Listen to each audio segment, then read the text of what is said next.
दोस्तों, अपने धर्म के विषय में जानकारी रखना हर धार्मिक इंसान का प्रथम कर्तव्य होता है। हिंदू धर्म संस्कृति के अनुसार जिस प्रकार हम अपने स्वयं और अपने परिजनों के जीते जी अपने मानसिक और आंतरिक शांति के लिए कई प्रकार के हवन, पूजा पाठ, यज्ञ, कथा, भागवत आदि अनुष्ठान करवाते हैं, इसी प्रकार अपने दिवंगत परिजनों की शांति एवं प्रसन्नता के लिए भाद्रपद मास की पूर्णिमा से शुरू होकर अश्विन मास की अमावस्या तक का समय पितृपक्ष होता है। पितृपक्ष के 16 दिन पितरों को समर्पित हैं। इस संसार में हमारे गुरु ही है जो हमें सत्य और धर्म के ज्ञान से परिचय करवाते हैं। गुरु और शिष्य के ज्ञान भरे वार्ता में शिष्य ने गुरु जी से अपने पूर्वजों के विषय में पूछा, पितर पक्ष की शुरुआत कैसे हुई और अपने दिवंगत पूर्वजों की शांति एवं प्रसन्नता के लिए पूजा की विधि क्या है। तब गुरु जी ने पितर पक्ष की बात को आगे बढ़ाते हुए कहा, पितर पक्ष की शुरुआत महाभारत काल से हुई है। इसका उल्लेख गरुड़ पुराण में भीष्म पितामह और युधिष्ठिर के संवाद में मिलता है। महाभारत काल में भीष्म पितामह ने युधिष्ठिर को पितृपक्ष में श्राद्ध और उसके महत्व को बताया था।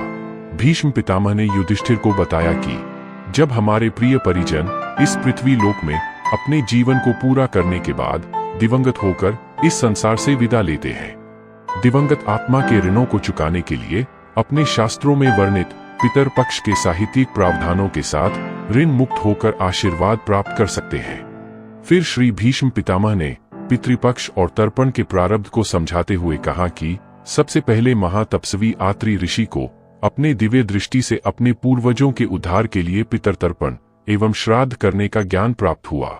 तब आत्रि ऋषि ने महर्षि निमि को श्राद्ध के बारे में उपदेश दिया था।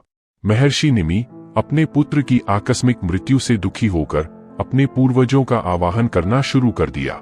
इसके बाद पूर्वज उनके सामने प्रकट हुए और पूर्वजों ने कहा, महर्षि निमि, आपका पुत्र पहले ही पितृदेवों के बीच स्थान ले चुका है। चूंकि आपने अपने दिवंगत पुत्र की आत्मा की शांति और प्रसन्नता के लिए श्राद्ध और तर्पण करने का कार्य किया है, यह वैसा ही है जैसे आपने पिता के निमित्त पितृ यज्ञ किया था। उस समय से श्राद्ध को सनातन धर्म का महत्वपूर्ण अनुष्ठान माना जाता है। ऐसी मान्यता है कि पितृपक्ष में अपने पितरों के निमित्त श्राद्ध और तर्पण करने से अपने दिवंगत परिजन को किसी भी लोक में कोई कष्ट नहीं होता है और न ही कोई यातनाएं सहनी पड़ती है। इसके बाद से महर्षि निमि ने भी श्राद्ध कर्म शुरू किए और उनके बाद से सारे ऋषिमुनियों ने श्राद्ध करना शुरू कर दिया। लगातार श्राद्ध का भोजन करते करते देवता और पितर पूर्ण तृप्त हो गए और जीवन कल्याण का आशीर्वाद दिया। फिर शिष्य ने गुरुजी से पूछा कि हमारे प्रियजनों में तो पिता माता, हमारे रिश्तेदार और भी लोग होते हैं, तो इन 16 दिनों की अवधि में कब कब श्राद्ध किया जा सकता है। तब गुरुजी ने बताते हुए कहा, हिंदू धर्म शास्त्रों के अनुसार किसी भी परिजन का देहावसान किसी न किसी तिथि पर होता है। परिजन के देहावसान की तिथि में ही श्राद्ध किया जाता है। अगर परिजन की मृत्यु प्रतिपदा के दिन हुई है तो प्रतिपदा के दिन ही श्राद्ध करना चाहिए। आमतौर पर पितृपक्ष में इस तरह श्राद्ध की तिथि का चयन किया जाता है। दोस्तों, अब ये बहुत ही महत्वपूर्ण जानकारी है जिसको बहुत ही ध्यानपूर्वक समझना है कि इस पितृपक्ष के पावन पर्व पर विभिन्न प्रकार से दिवंगत हुए अपने परिजनों का कब कब तर्पण और श्राद्ध किया जाता है। तो अब ध्यानपूर्वक सुनिए। जिन परिजनों का निधन, अकाल मृत्यु या किसी दुर्घटना या आत्महत्या से हुई है तो उनका श्राद्ध पितृपक्ष की चतुर्दशी के दिन किया जाता है। दिवंगत पिता का श्राद्ध अष्टमी के दिन और माता का श्राद्ध नवमी के दिन किया जाता है।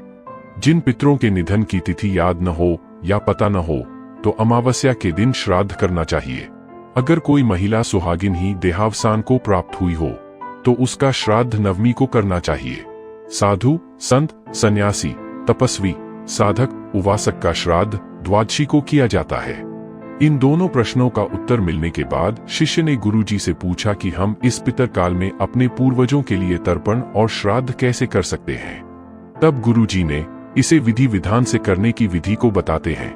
जो भी इंसान अपने पितरों का सम्मान व तर्पण करना चाहते हैं उन्हें अपने क्षेत्र के योग्य ब्राह्मण के सान्निध्य में करना चाहिए ताकि कोई गलती इत्यादि न हो।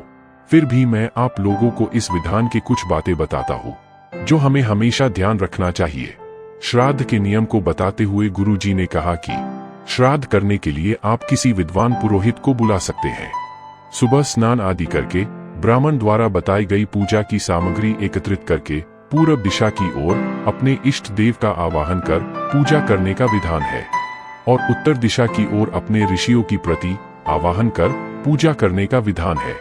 पूर्व और उत्तर दिशा में देव और ऋषियों की पूजा करने के बाद दक्षिण दिशा की ओर बैठकर पितृपक्ष में तर्पण करना चाहिए।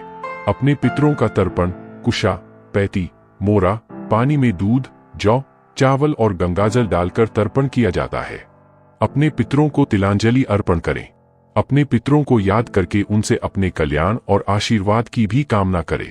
इस दौरान पिंड दान करना चाहिए। श्राद्ध कर्म में पके हुए चावल, दूध और तिल को मिलाकर पिंड बनाए जाते हैं। पिंड को शरीर का प्रतीक माना जाता है। श्राद्ध के दिन अपनी सामर्थ्य के अनुसार अच्छा खाना बनाएं। जिस व्यक्ति का श्राद्ध कर रहे हैं उसकी पसंद के अनुसार खाना बनाएं।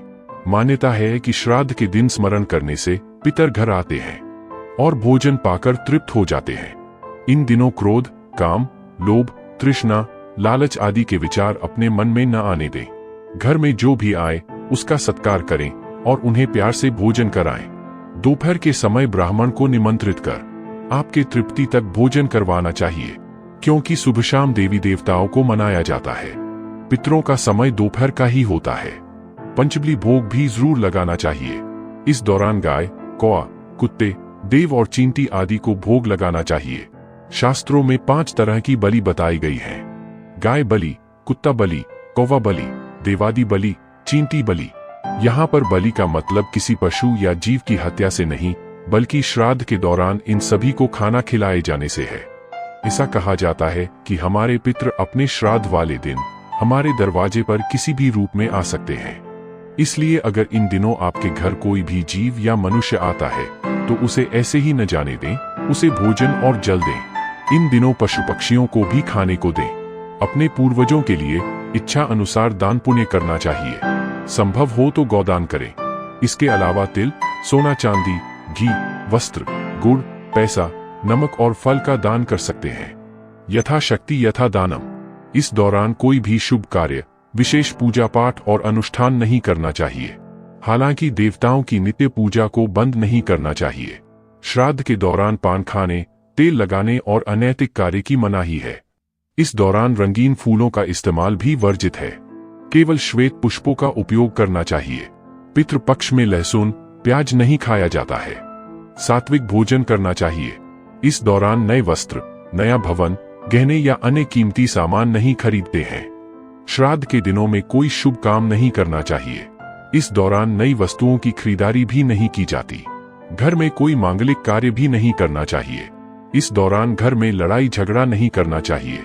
इससे पितर नाराज हो जाते हैं। पितृपक्ष में अपने घर पर अपने पितरों के प्रति श्रद्धा का भाव एवं पवित्रता बनाए रखें। पितृपक्ष के दौरान मांस और मदिरा का सेवन भी वर्जित है। पितृपक्ष में किसी भी पशु या पक्षी को न तो मारना चाहिए और न ही सताना चाहिए। पितृपक्ष में तेल, साबुन और इत्र का उपयोग शरीर पर नहीं करना चाहिए। इस दौरान दाढ़ी और बाल भी नहीं कटवाने चाहिए। इन दिनों में नए घर में प्रवेश करना भी वर्जित है। तर्पण और पिंड दान करने के बाद पुरोहित या ब्राह्मण को भोजन कराएं और अपनी सामर्थ्य के अनुरूप दक्षिणा दें। ब्राह्मण को सीधा भी दिया जाता है। सीधा में चावल, दाल, चीनी, नमक, मसाले, कच्ची सब्जियां, तेल और मौसमी फल शामिल हैं। ब्राह्मण भोज के बाद पितरों को धन्यवाद दें और जाने अनजाने हुई भूल के लिए माफी मांगे। इसके बाद अपने पूरे परिवार के साथ बैठकर भोजन करें। इस तरह से अपने पितरों का श्राद्ध करने से हमारे जीवन में सुख, शांति और समृद्धि आती है और हमारा जीवन खुशहाल बनता है, क्योंकि हमारे पितर हमसे केवल सम्मान की चाह रखते हैं जो हम पितृपक्ष में करते हैं। दोस्तों, ये थी हमारे सनातन धर्म में अपने पितरों के निमित्त पितरपक्ष की कुछ बातें। अगर आपको ज्ञानवर्धक लगी हो तो हमारे चैनल को लाइक, शेयर एंड सब्सक्राइब करें ताकि हमारा प्रयास इसी प्रकार आगे बढ़ता रहे।